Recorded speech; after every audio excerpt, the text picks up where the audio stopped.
Hi, Assalamualaikum. My name is Fariz Haikal. These are my group members Faez, Abrisam and Ismail, and our supervisor Encik Muhammad Syazwan and TSI Nabila.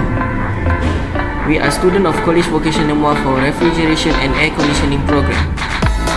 Air compressor is an important tool in an industry and workshop.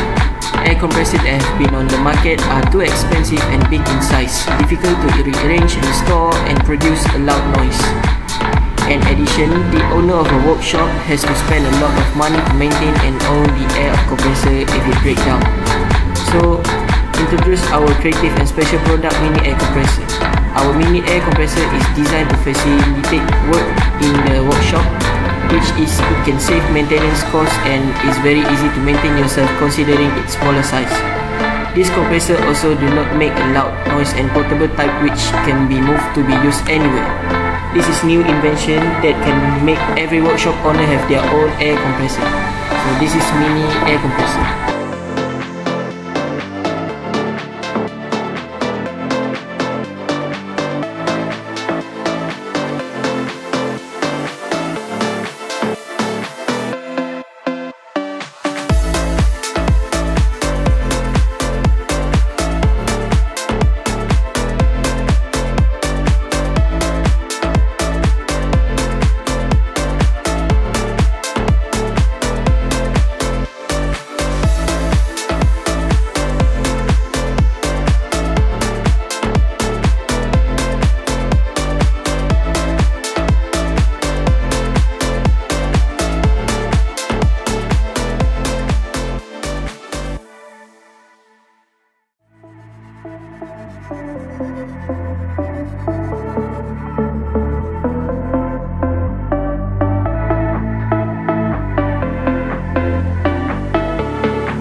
It is for the innovation project from us final year student of the Muar Vocational College to be refrigeration air conditioning.